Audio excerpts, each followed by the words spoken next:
Хоёулаа бас ингээл скотч гэд яриад ангууд зарим мэдгүй хүмүүс яг юу ямар скотч яриад байгаа юм бол гэж тэгжээж магадгүй те. Тэр үед яг ер нь юу болсон юм бэ? Би бас ерөөсөө ингээл харсан чинь л ингээл тэгсэн чинь эн чи алдартай хүүхэн байсан байна гэж мэгэл ингээл хүмүүс бөө юм болоо шеэрлэл ингээл. Тэгэл тэг яг Монголын тийм дулаан шуган чи нэг өдөр ингээл намжичдаг шүү дээ те. Тэр талаар бас хальт мэдгүй хүмүүст нэг жоохон за ийм юм болсон шүү гэд хоёлаа хэлэх үү.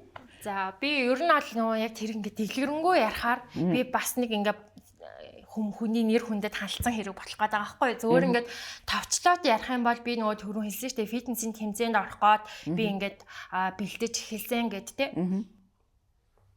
Тэгээ миний намаа тэмцээнд бэлдэжсэн одоо багшигаа нөгөө яг дэмжгээд тэр үед яг энэ corporate тэмцээн болж исэн. Тэгээ яалч тэрэн дээр манай одоо тэр би дэмжиж байгаа багш маань намайг скотчнд хүнсний скотч аваад ирээ гэд маа нэг найзтай бит хоёрыг явуулсан. Тэгээд дараагийн гараанаас нь өмнө хэрэгтэй байна гэд тэгээ бит хоёр чинь ингээ корпоратаас ингээ ийшээ нархан ямар супермаркет ингээл супермаркетуудаар ороод энэ засны good price center ороод зүгээр л ингээ хүнсний скотч байдаг гэж бодож байгаа байхгүй ингээ дэлгүүр зардаг. Тэгээ үнэхээр ингээ байгаагүй. Тэгээд бит хоёрлоо ингээ залгаад алуу яач юу ч үгээ. Тэгээд ганц нөгөө мэддэг нэг Home Plaza-гийн доор нэг ингээ хүнсний захаас манайхаас зөндөө олон удаа хүнсээ авч исэн. За заах юм чинь яг батны байгааг орсон чинь нөө дампуураад бүх лангуунууд ингээ хаагдсан. Зөвхөн нэг ингээ живэмсний лангууныг чийсэн аахгүй. Тэгээ тэр ихчээр очиод ихтэй би ингээд танд ингээ хүнсний скотч байна уу тэрнээсээ жоох хөвчөөтэй ингээ хэрэглэсэн гэдсэн чинь тэр их байхгүй надад тийм хүнсний скотч байхгүй гэд угаасаа хэрэглэхэ болцсон юм шиг одоо би өмнө нь жимс зардаг байсан.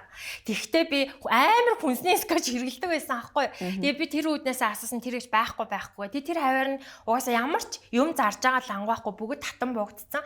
Тэгээд би бит хоёр за одоо хаанаас олох вэ нөгөө гараанд болох гээд ингээ яарсан байжсэн чинь тэр яг лангууных нь одоо тэр камерын бичлэг ингээд тарахад харагдаагүй энэ талд нь ингээд энэ татан буугдсан нэг юм лангуун дээр нэг юм хэрэгжилжсэн скотч байсан аахгүй.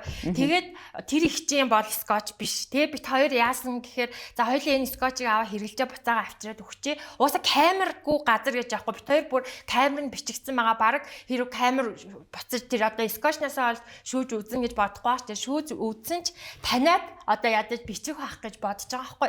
Тэгээ яг тэр оройн ингээд тэрийг тэр одоо ингээ тэр дараа нь тэгээд уулцсан чинь махны лангууны хичээсэн мэлээ мах зардаг ихч. Тэгээд бит хоёр корпорат руу гүйж очиж хэрэглэжээ нөгөөхөө буцааж өгөхийн хооронд тэр ихч нь одоо тэр бичлэгээ одоо тэр махны лангуу байсныг мэдээгүй заяа.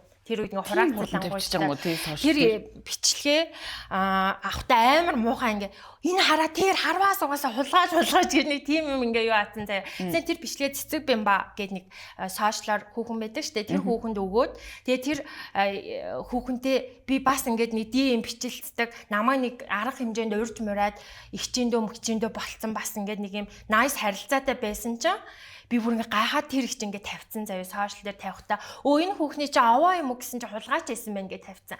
Тэгэл тэр нь ингээл битүү шэрлэгдэл би чи нөгөө нэг амар эмзэг юм болохоор тэр нь бүр ингээл амар эмзэглээд уйлж муулжлаа игээл тэгээд тиймэрхүү юм болж исэн.